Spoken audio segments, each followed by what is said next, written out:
Construction worker wins the lottery and tricks his wife to avoid splitting the prize, but discovers a secret on the day. Before the story, leave a comment below letting us know which city you're watching from. We love getting to know our viewers. And of course, don't forget to subscribe to the channel so you don't miss more exciting stories. Enjoy the video. The morning sun filtered through the worn-out curtains of the Parkers' modest home in the quiet suburb of Brookhaven, Indiana. Michael Parker, a 47-year-old construction worker, sat at the small kitchen table sipping his usual black coffee. Across from him, Sarah, his wife of nearly 20 years, was at the stove flipping the last of the eggs. The kitchen smelled of toast and the faint scent of cleaning spray, a reminder of Sarah's constant effort to keep their aging home as welcoming as possible. "Something on your mind, Mike?" Sarah asked, glancing over her shoulder as she plated the eggs. Her tone was gentle, but her tired eyes hinted at concern. It wasn't unusual for Michael to be quiet in the mornings, but today his silence felt heavier than usual. "Just tired," Michael mumbled, forcing a smile that didn't reach his eyes.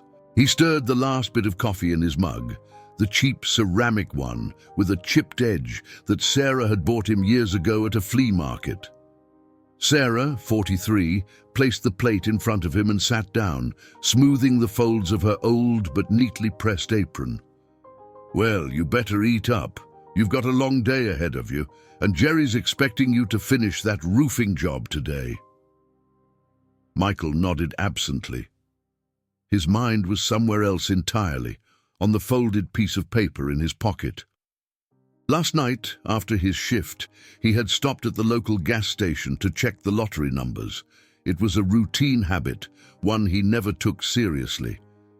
But this time, the screen flashed a message that stopped him cold. Jackpot winner. He had memorized the numbers earlier in the week, 4, 17, 22, 35, 44, and the Powerball 19. But seeing them lined up on the screen, knowing they matched the ticket in his hand, was something entirely different. Michael had stared at the machine for what felt like an eternity before tucking the ticket back into his wallet and heading straight home, heart pounding in his chest. Now, as Sarah chatted about their plans for the weekend and the rising cost of groceries, Michael barely registered her words. All he could think about was the prize, $15 million that could wipe away every debt they'd ever had. They could finally leave this rundown house, stop living paycheck to paycheck, and maybe even travel. A dream Sarah had often talked about but never seriously entertained. But as the initial euphoria faded, another thought crept into Michael's mind. What if he didn't have to share it? What if this was his ticket, not just to wealth but to freedom? No more struggling, no more compromises, no more hearing Sarah's constant reminders to budget or watching her count coins to buy groceries. Michael had never considered himself a selfish man, but the idea planted itself like a seed. He knew the law would likely force him to split the winnings if Sarah found out, but what if she didn't? The thought gnawed at him as he pushed the eggs around his plate. "You're not eating," Sarah said, frowning. "Something wrong?" "Nah, just not that hungry," Michael replied, standing up abruptly. He kissed her on the top of her head, a gesture that felt forced even to him, and grabbed his jacket. "I'll be home late. Don't wait up." Before she could press him further, he was out the door, the ticket burning a hole in his pocket. That evening, Michael sat alone in his truck, parked on a quiet back road. The radio played softly in the background, but he wasn't listening. Instead, he pulled out the ticket, unfolded it carefully, and stared at the numbers. This was it, his chance to start over. He'd draft a plan, he decided. He'd tell Sarah he didn't love her anymore, that the marriage wasn't working, and push for a divorce. If he played his cards right, he could make sure she didn't see a dime of the winnings. But as Michael rehearsed the conversation in his head, a flicker of guilt crossed his mind. Sarah had been his rock for 2 decades, sticking by him through layoffs, injuries, and the loss of their first child. He pushed the thought aside quickly. This wasn't about guilt, it was about survival.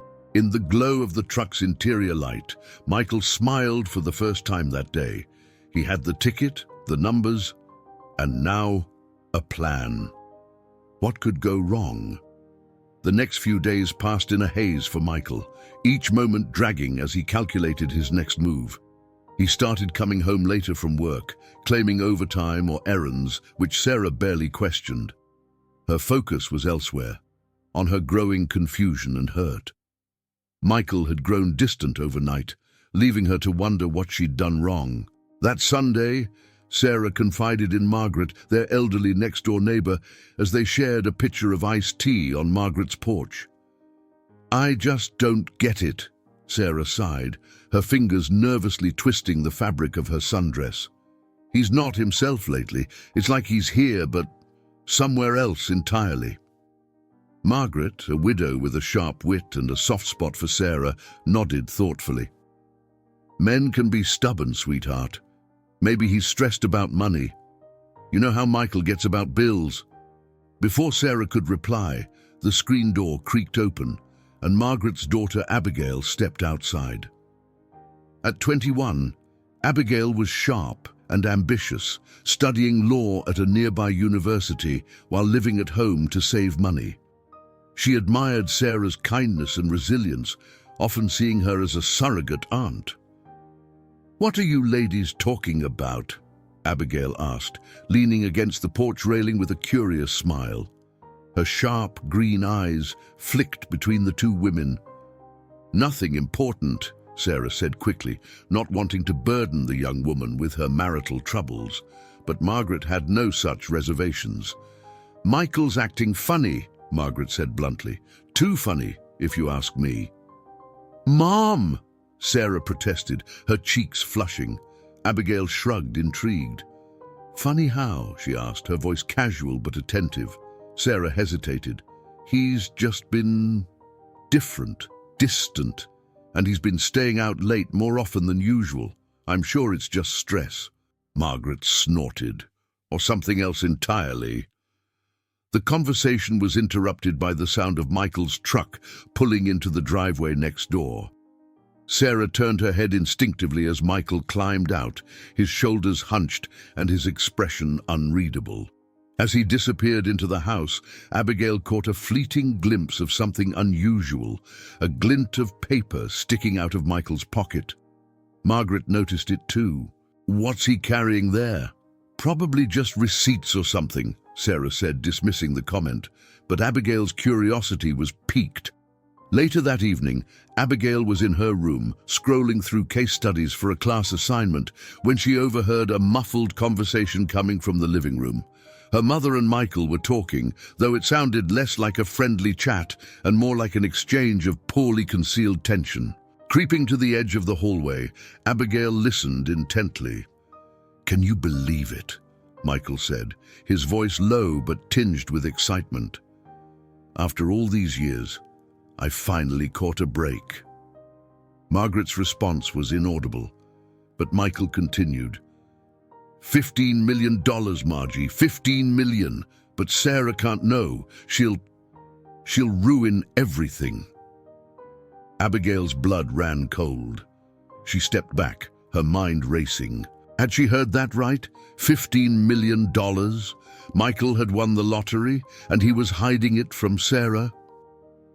The next day, Abigail waited until Sarah was out watering her garden to approach her. "Can we talk?" she asked, her tone serious. Sarah set down the hose, wiping her hands on her apron. "Of course, sweetie. What's on your mind?" Abigail hesitated, unsure how to break the news gently. "It's about Michael. I overheard something last night, and I think you need to know." Sarah's smile faltered. "What is it?" Taking a deep breath, Abigail explained what she had heard. As she spoke, Sarah's face shifted from confusion to disbelief, and finally to quiet devastation. "You're sure about this?" Sarah asked, her voice trembling. Abigail nodded. "I am. And if you want, I can help you. I've been studying family law, and I know some professors who can give us advice. You don't have to face this alone." For a long moment, Sarah didn't respond. She stared at the ground, her hands clenched into fists. Then she straightened her shoulders and met Abigail's gaze with a newfound resolve. "You're right. I can't let him get away with this." The two women sat down to strategize. Sarah would begin observing Michael's habits more closely, while Abigail would consult with her professors to learn how to protect Sarah's rights. Together, they vowed to uncover the truth and hold Michael accountable. Over the next week, Sarah and Abigail quietly began their mission to uncover the full extent of Michael's deception. Sarah's heart ached as she observed her husband's increasingly erratic behavior, but she knew she couldn't let her emotions cloud her judgment. With Abigail's guidance, she learned to mask her hurt behind a calm exterior, playing the role of an unsuspecting wife. Abigail, meanwhile, immersed herself in legal research. She spent hours after her classes consulting family law professors and reviewing case studies about marital assets. She learned that lottery winnings acquired during a marriage, regardless of who purchased the ticket, were considered shared property in Indiana. Armed with this knowledge, she began sketching out a plan. One evening, Sarah was folding laundry when she noticed Michael sitting in his recliner, scrolling through his phone. He seemed unusually tense, his gaze darting from the screen to his wallet on the coffee table. Sarah decided to test the waters. "You've been working late a lot recently," she said casually, not looking up from the shirt in her hands. "Everything okay at the site?" Michael stiffened but didn't look up. "Yeah, just busy. Jerry's got me covering extra shifts." Sarah smiled faintly, though her stomach churned. "You've been such a hard worker lately. I'm proud of you." Michael muttered something unintelligible and stood abruptly. "I'm going to take a shower," he said, grabbing his wallet and heading to the bedroom. As soon as the bathroom door clicked shut, Sarah sat down on the couch, her hands shaking. Michael's behavior was growing increasingly suspicious, and she knew she had to act soon. That night, Sarah met with Abigail at the local diner. The place was bustling, but they found a quiet booth in the back where they could talk without being overheard. Abigail pulled out her notebook, filled with legal notes and ideas. "Here's what we know," Abigail began, her voice steady and confident. "Michael has the ticket, but he hasn't cashed it in yet. That's good news for us, because it means we still have time to act." Sarah nodded, her eyes fixed on the table. "But how do we prove he's hiding it? He's so careful. I've barely seen him touch that wallet." "We don't need to prove anything just yet," Abigail said. "What we need is leverage. Something to keep him from pushing you into a divorce without a fight." Sarah's eyes narrowed. "You think he's trying to leave me just so he can keep the money?" Abigail nodded. "It's the only thing that makes sense. But don't worry, we're not letting that happen." The opportunity to gather evidence came sooner than expected. A few days later, while Michael was in the shower, Sarah noticed his wallet sitting on the dresser. Her heart raced as she debated whether to open it. Abigail's words echoed in her mind. "We need leverage." Taking a deep breath, Sarah carefully opened the wallet. There it was, a folded lottery ticket with the winning numbers printed in bold black ink. Her hands trembled as she stared at it. The enormity of what Michael had done hit her like a tidal wave. She quickly snapped a photo of the ticket with her phone and returned it to the wallet, making sure everything was exactly as she had found it. Then she stepped back, her heart pounding in her chest. When Michael emerged from the bathroom, towel draped over his shoulders, Sarah was sitting on the bed, flipping through a magazine as if nothing had happened. He barely spared her a glance before heading to the living room. That night, Sarah called Abigail and told her what she had found. "I took a photo of the ticket," Sarah said, her voice shaky but determined. "Now what?" "Now we play the long game," Abigail replied. "We've got what we need to confront him, but we have to be smart about how we do it. He's expecting you to roll over and let him take control, but we're going to flip the script." Over the next few days, Sarah began subtly pushing back against Michael's attempts to rush the divorce process. When he brought up the idea, she feigned confusion and insisted they needed counseling. When he grew frustrated, she calmly reminded him of their years together and how much they had built as a couple. Michael, believing he still held all the cards, grew increasingly impatient. "You're just dragging this out to make it harder for me," he snapped one evening. "It's not going to change anything." But Sarah simply smiled. "If you're so sure, what's the rush?" Unbeknownst to him, Sarah and Abigail were preparing for the day when all his secrets would come to light. Michael's arrogance grew with each passing day. He was confident that Sarah had no idea about the lottery ticket. He continued his charade of disinterest, pressuring her to finalize the divorce while keeping up appearances as a dutiful, albeit distant, husband. He underestimated her entirely.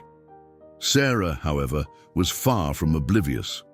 With Abigail's guidance, she began piecing together Michael's behavior, noting every inconsistency. She noticed how he now avoided shared discussions about finances, his sudden indulgence in small luxuries, a new leather jacket, dinners he claimed were work meetings. And of course, the way his wallet rarely left his side, but Michael wasn't perfect. One evening, after a particularly long day, he left his jacket draped over the back of the couch and fell asleep in his recliner. Sarah spotted his wallet sticking out of the pocket. Her pulse quickened as she approached it. This was the moment Abigail had coached her for. Stay calm. Be quick. Don't leave a trace. Sarah carefully opened the wallet, her hands trembling. There it was, the lottery ticket, folded neatly in the center compartment. Her heart pounded as she took it out, staring at the numbers she had memorized from Abigail's research. 4, 17, 22, 35, 44, Powerball 19.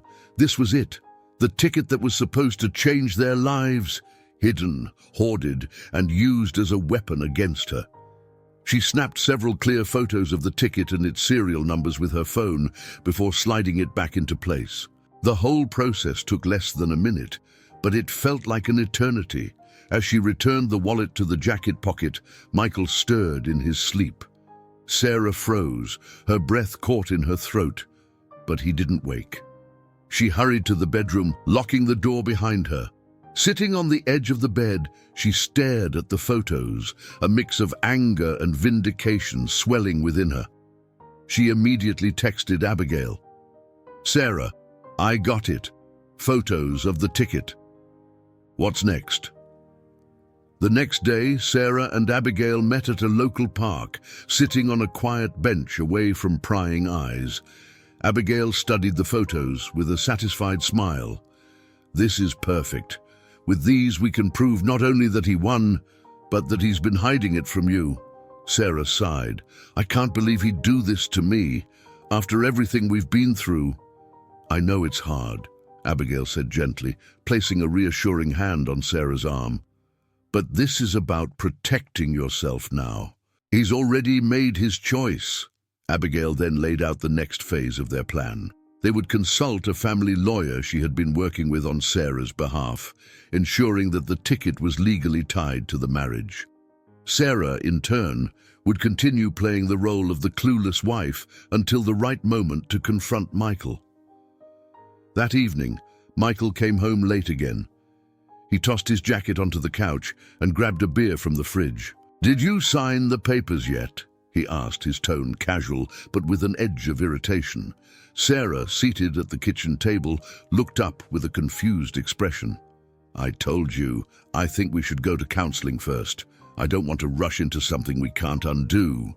Michael slammed the fridge door shut, glaring at her. "Counseling isn't going to fix this, Sarah. I've made up my mind." Sarah held his gaze, her voice steady. "If you're so sure, why can't you wait a little longer? After 20 years, I think I deserve that much." Her words hung in the air, a challenge he didn't expect. Michael gritted his teeth but said nothing, storming off to the bedroom. Later that night, Sarah called Abigail to debrief. "He's getting more impatient," she said, her voice low to avoid waking Michael. "That's a good sign," Abigail replied. "It means he's getting sloppy. The more pressure he feels, the more likely he is to slip up." What if he tries to cash the ticket before we're ready?" Sarah asked. "He won't," Abigail assured her. "I spoke with the lawyer today. The lottery office requires a winner's identity to be made public, which means you'd find out as soon as he claimed it. He knows that and is probably waiting until the divorce is final to avoid splitting the money." Sarah exhaled slowly. "So we wait." "Yes," Abigail said, "but not for long. We're going to turn the tables on him sooner than he thinks." Michael continued to grow more agitated over the next few days. He tried to push Sarah to sign the divorce papers, but she always found an excuse to delay. Every night, Sarah would quietly study his behavior, gathering more evidence to build her case. Finally, the moment they had been waiting for arrived. Sarah overheard Michael on the phone, speaking in hushed tones. "I'll cash it after the papers are signed," he said. "Just a few more days and she won't see a penny." Sarah's hand clenched around her phone as she recorded the conversation from the next room. She sent the audio file to Abigail immediately. The trap was set. Michael believed he was in control, but Sarah and Abigail had all the evidence they needed to confront him. The showdown was coming, and this time Michael wouldn't see it coming. The day Michael had been eagerly waiting for finally arrived. The divorce meeting at the county courthouse. He walked into the small, formal room with a sense of triumph, clutching his lawyer's briefcase and wearing his newly purchased tailored suit. He was brimming with confidence, believing he had orchestrated the perfect plan to secure his lottery winnings without Sarah knowing a thing. Sarah sat quietly at the other end of the table, her demeanor calm but unreadable. She wore a modest navy dress, her hair tied back neatly. Beside her sat Abigail, dressed professionally in a blazer, a silent but assertive presence. Michael smirked as he sat down. "Let's get this over with." The clerk entered the room, followed by Michael's attorney, who began reading through the terms of the divorce. Everything was moving smoothly, just as Michael had planned. When Sarah finally signed the papers, Michael couldn't resist a smug grin. It was over. She had no idea what was coming next. After the documents were signed, Michael leaned back in his chair, savoring the moment.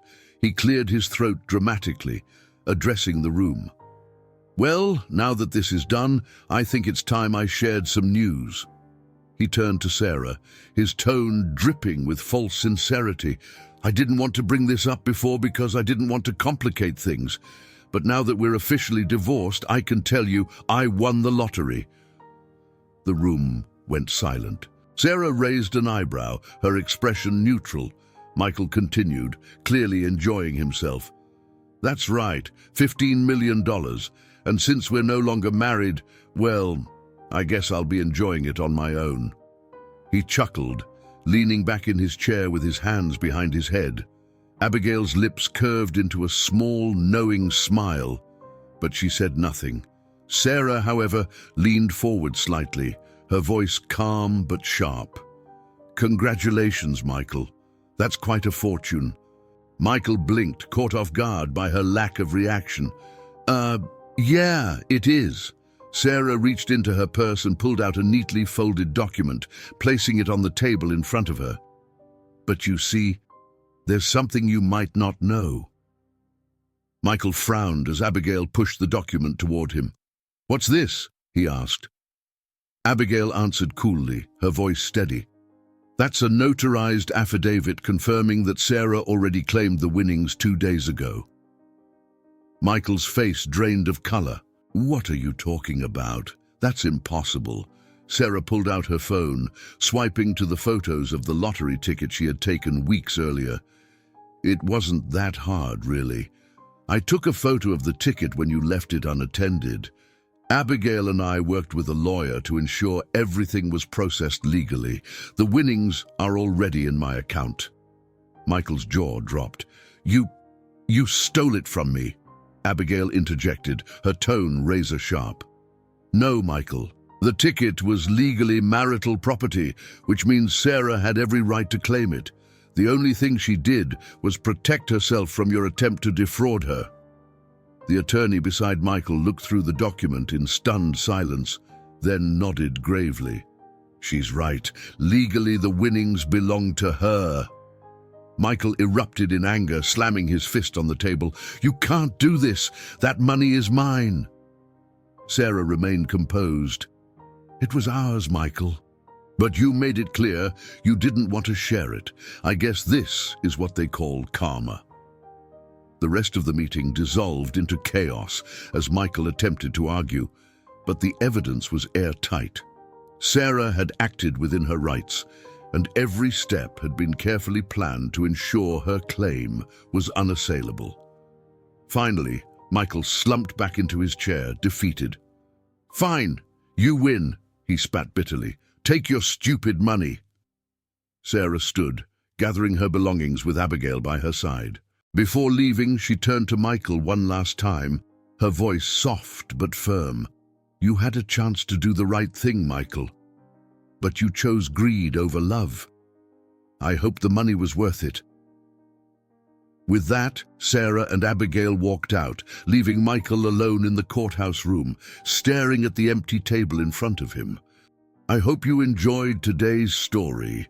If you did, subscribe to the channel so you don't miss more stories like this. Leave a like and comment below what you thought about the story. See you in the next video.